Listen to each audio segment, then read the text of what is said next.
जय हिंद दोस्तों, welcome back to my channel. आप सभी का एक डाउट रहता है हमेशा से कि दीदी बीपीएससी पीआरटी की तैयारी आपने कैसे की थी, हमें भी कुछ हेल्प कीजिए। तो देखिए, अभी तो समय उतना रह नहीं गया, मात्र आपके पास 5 दिन ही समय है। एग्ज़ाम 14 तारीख को ही होना है और सीटें भी कम है इस बार, आप सभी को पता है।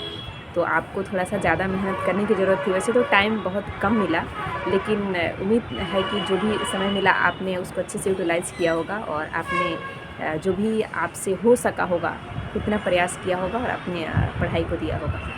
तो रही बात कि अंतिम इन 5 दिनों में क्या करना चाहिए, क्योंकि मैं इसके पहले वीडियो इसलिए नहीं ला पाई क्योंकि मेरा भी 17 तारीख को एग्ज़ाम है, तो मैं इसको लेकर थोड़ा सा बिजी रह रही हूँ और जो भी इन्फॉर्मेशन होता है मैं उसको कम्युनिटी में पोस्ट कर देती हूँ। और क्योंकि वीडियो मैं नहीं बना सक रही हूँ अभी, मैंने सोचा कि आज थोड़ी सी आपसे बात किया जाए कुछ, ताकि आपको भी हो सके, इससे कुछ हेल्प हो सके। तो देखिए, आपने अभी तक जो भी पढ़ा है उसका बस आप रिवीजन कीजिए। हाँ, अगर आपने जो पढ़ा है उसका रिवीजन आपने अच्छे से कर लिया होगा तो आप नया टॉपिक को पढ़िए। और रही बात कि नई चीज़ें आपको कौन कौन सी देख लेनी है अभी इन 5 दिनों में, तो सबसे पहली चीज़ कि आपने एनसीईआरटी और एससीईआरटी, इसको मैंने अपनी पिछली वीडियो में बताया था कि आपको ज़्यादा फोकस करना है एनसीईआरटी और एससीईआरटी पे।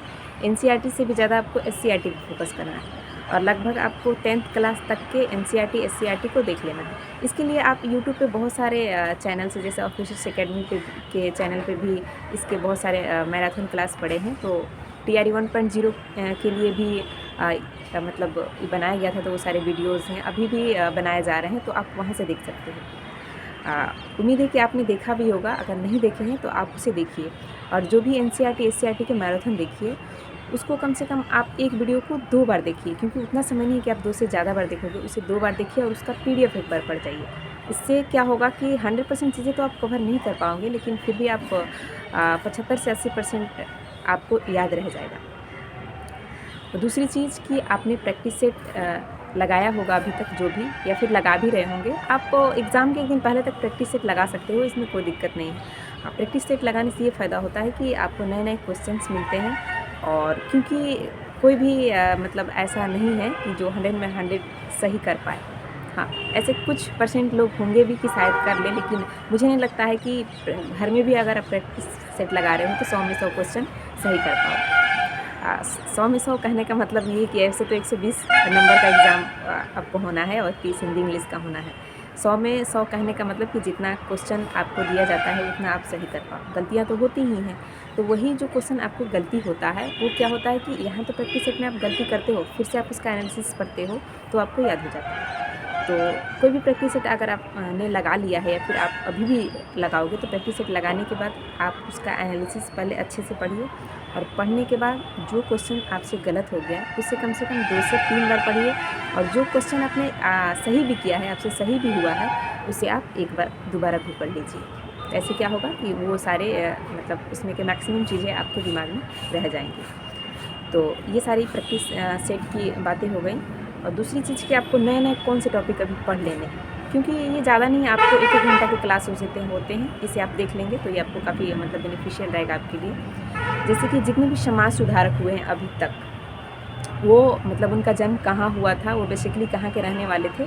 जैसे मैं आप सभी को बता दूँ, कार्ल मार्क्स हुए, लेंज हुए, आपको हुक हुए, इनकी विचारधाराएँ क्या क्या थी। जैसे और राजा राम मोहन राय, आपको दयानंद सरस्वती, इनकी आपको एक तो होता है कि इनका जन्म कब हुआ था, इनकी मृत्यु कब हुई थी। इनमें से कुछ के बुक्स वगैरह भी पूछे जाते हैं, विचारधाराएँ पूछी जाती हैं, तो आप इसे पढ़ लें अभी, क्योंकि ये मतलब वीडियोस देख लोगे यूट्यूब से तो आपको याद हो जाएगा। दूसरी चीज़ कि आप देश और उनकी राजधानियाँ याद कर लें, मुद्रा याद कर लें।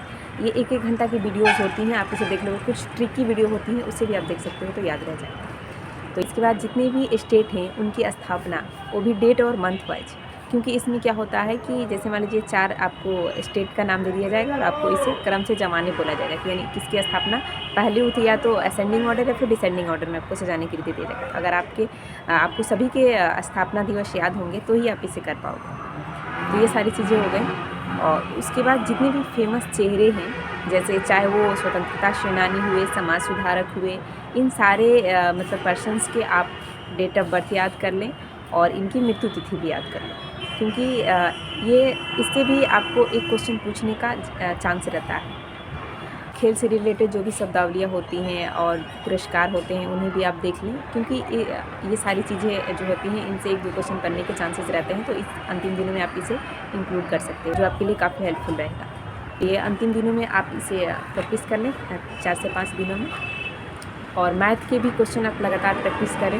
हो सकता है कि आप अलग से मतलब 10-10 क्वेश्चंस के रहते हैं सेट, टेक्स्ट बुक पे आप ले सकते हो, या फिर इसका फ्री में आता भी है PDF वगैरह आपको टेलीग्राम चैनल पे, तो आप वहाँ से ले सकते हो। टेलीग्राम में आप चैनल ज्वाइन कर लीजिए BPSC TRE का, बहुत सारे चैनल है जिस पे आपको क्वेश्चंस मिल जाएंगे, तो वहाँ से आप लगा सकते हो टेस्ट। इससे क्या होगा कि सेट लगाने से आपको 10-10 क्वेश्चन के सेट में अलग अलग टाइप के मिल जाएंगे। तो आपसे कोई टॉपिक रह भी गया होगा या फिर आपने करा भी होगा, अगर आपने उसको भूल गए होंगे आप, तो दोबारा से आपके जहन में आ जाएगा। तो ये सारी चीज़ें आप अंतिम दिनों में ऐड कीजिए और उम्मीद है कि आप अच्छा कर पाओगे। और मेरा भी एग्ज़ाम 17 तारीख को है, तो मैं भी तैयारी कर रही हूँ, तो इसीलिए मैं आप सभी के साथ प्रॉपर कनेक्ट नहीं हो पा रही हूँ।